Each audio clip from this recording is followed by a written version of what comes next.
lielākā daudzuma sacīkšu dalībnieku.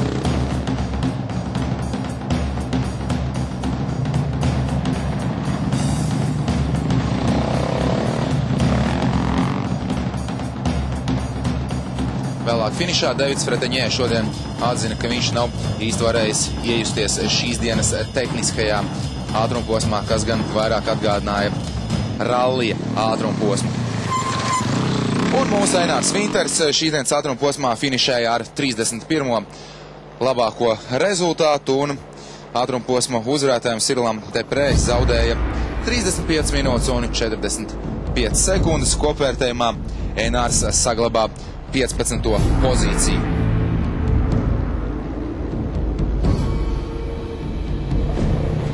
Septīto vietu šodien izcīnīja maz dzirdētais Gerārds Fares sacensību kopvērtējumā.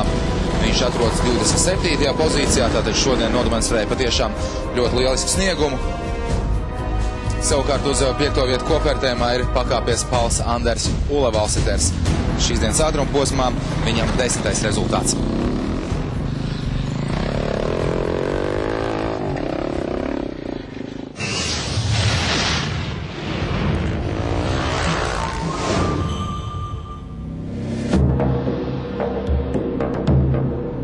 Tātad 8. ātrumposmā uzvarēja Sirils Deprē, kuram šī ir 3. uzvara ātrumposmos šogad. Bet kopvērtējumā Koma turpina saglabāt līderu pozīciju.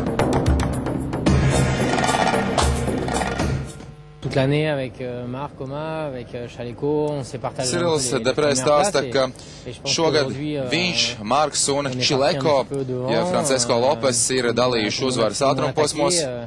Šis bija tehnisks ātrumposms, gan fiziski, gan tehniski sarežģīts dobs, un viņš ir priecīgs, ka viņam ir izdevies ļoti labi nostartēt jau 3. dienu.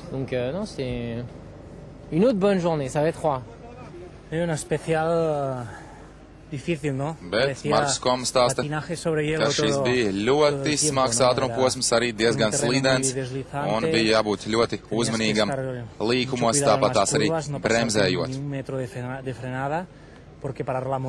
Taču, kā redzat, esmu sveikā ticis cauri, priekšā vēl ir Atakamas tūkstnesis, un tur būs vēl grūtāk.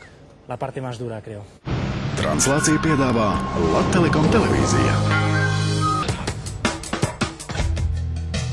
Automobiļu konkurencē par šīs dienas ātrumposmu šodien ļoti noteikti priecājās divkārtējais pasaules čempions autorālijā Carlos Sainz, kuram, protams, ka šādā tehniski sarežģītā ātrumposmā izdevās arī izcīnīt uzvaru. Bet par jaunumiem Rīgas rallija reidu komandā no Čīles mums ziņo Normunds Avotiņš. Sākšas uzreiz ar vakardienu, lai noprecizētu, mums tātad bija 10. janvārs, kas mums bija oficiālā atpūtas diena, un mēs to dienu ļoti jauki pavadījām.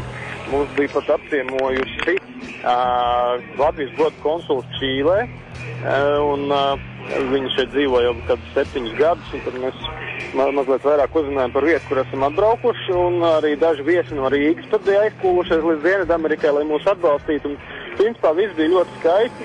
Izņemot, protams, to, ka Andris Feldmans zem žāno sacensībām izstājās. Stāsts par radiātoru restaurāciju bija garāks, bet, diemžēl, pat Andris Dāmas ar savu ģeniālo inženieru prātu nespēja tur neko līdzēt. Un, lūk, kad mēs atgriezāmies Divokā apmēram ap 8-9 vakarā, tad mēs pēkšņi uzzinājām, ka Māris Celkans un Dīdis Zariņš nav iekļauti nākošā ātrumposma starta sarakstā. Un tad sākās tāda cīņa ar Veidzirnavām un franču birokrātiju un vispārējo, lai saprastu, kas tad īsti notiek. Un kā izrādās, pēc 3 dienas pēc tam, kad bija noticis 5. ātrumposms, nelaimīgais ir pieņemts lēmums, ka pie starta 8. posmā, tātad pēc atpūtas dienas tiks pielaist tikai tie braucēji, kas ir veikuši šajā 5. ātrumposmā vismaz ceļa posmu līdz CT1 vai pirmajam kontrolpunktam. Kā arī 6. un 7. ātrumposmu. Viņiem tik piešķirts 200 soda stundas, kas ir pats par sevi jau smieklīgs rādītājs, un 200 soda stundas tas ir kaut kāds, tad tikpat labi varētu šo rezultātu ierēķināt nākamajā Dakārā, piemēram. Un pagaidām nevienam viņas netika piešķirts, jo rezultāti bija vecie. Un vienādi vai otrādi, bet Māri Saukānu mēs neatradām vienkārši starta sarakstā, kas smieklīgi tur atradās gan Andris Feldmans, kurš, kā zināms, vispār uz Čīli neaizbrauc, bet palika Argentīnā. Tur atradās arī Krievu braucējs Berkuts, kurš vispār jau bija noņemts no sacensībām un kuram bija iedots sarkanais vai pārsvītrotais numurs, ko gan viņš apstrīdēja, laikam dabūja atpakaļ sacīkšu numuru, un vispār lielākā daļa braucēju, kur tajā 5. atrobosmā līdz pirmajam pēc CP1 netika. Un principā mēs beigās noskaidrojām, ka Māris ir vienīgais, kurš nav pielaists pie starta. Otrs braucējs bija no Spānijas, kur vārdu es neatceros, kurš pat bija izpildījis šo minimālo prasību, tātad šķērsot CP1 5. atromposmā, bet arī viņš nebija iekļauts starta sarakstā. Nu, un tad bija apmēram, vienu brīdi šī cīņa atgādināja tādu, kā lai saka, Solžaņīci nevardarbīgo pretošanos Gulāga arhipelāgam, kur bija tie 3 principi. Neticēt, nelūgties, un es aizmirsu, kāds bija tas 3. Atsakot, mēs neticējām un nelūdzāmies, un, kad bija izsmelts visas iespējas un visas atbildes bija nē, tad mēs sākām zvanīt visiem saviem paziņām, kas mums ir šajā biznesā, un paldies Dievam, Mārim tādu ir daudz. Un viens no viņiem mums ieteica sekojošu lietu, ka vajag uzrakstīt protestu, jo pat ja no šī protesta nav nekāda labuma, tad kā minimums mēs iegūstam laiku, un organizators ir piešķirt Mārim starta numuru, lai viņš varētu aizbraukt līdz nākamajam bivakam, un tad cīņa varētu turpināties. Jo, protams, ka tajā vakarā, kad mēs to visu uzzinājām, tad visi tiesneši, tā saucamie stjuarti, jau bija projām, un, protams, neviens viņa telefons nedēļ, kā jau parasti Dakārā. Tātad mēs arī sacerējām šo protestu tekstu, kur gan iesniegt mēs nevarējām, jo nebija kam. 6 no rīta arī nebija neviena, kam to varētu iedot, lai gan mums tika paziņots, ka tiesnesis būšot savā vietā jau 5:00 no rīta. No 5:00 no rīta es varu godīgi pateikt, ka viņš atradās autobusā, kurš brauc uz lidostu, jo es ceļā uz lidostu sēdēju viņam blakus, un viņš nemaz netaisījās ierasties tur, kur viņam bija jābūt. Bet, paldies Dievam, ir entuziasti šajā sportā. Viens no tiem ir šo sacensību lielais direktors Teķens Leviņš, kurš tomēr uzskatīja par savu pienākumu no rīta apskatīties, kas īsti notiek sacensību centrā. Tad mēs un Spāņi uzrunājām viņu un izstāstījām situāciju, kur viņš teica, ka tas ir tas pats stāsts, bet jūs neesat veikuši CP1, bet mēs visiem nevaram izsekot. Un galā ar kaut kādu sarunāšanas pamatu mums izdevās dabūt šo startu. Virzim Zariņam, faktiski vienam pašam, izdevās dabūt šo starta laiku un starta pielaidi. Un tagad tātad Māris Saukāns ar Didzi ir nobraukuši šo ātrumposmu. Bet kas būs vēlāk, es domāju, ka šobrīd mēs vēl nodarbosimies ar šī jautājuma risināšanu. Kad attiecās Jānārs, tad gan viņam viss ir kārtībā, viņam ļoti labi iet kopvērtējumā un arī mašīna ir kārtībā.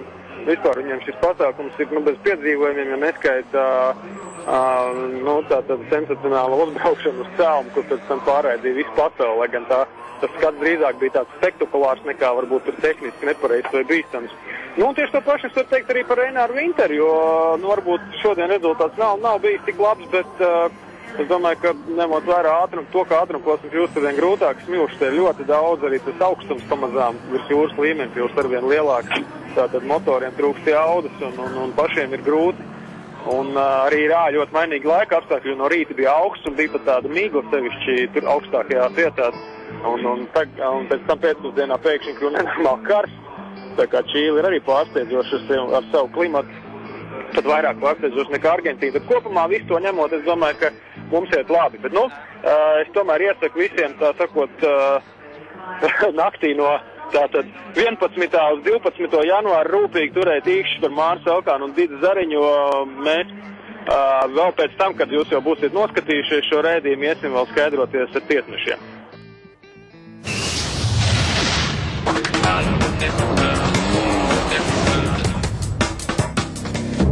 Šīs dienas ātrumposmā pirmās 3 vietas izcīnīja Volkswagen komandas braucēji Sainz, Debings un Millers, un arī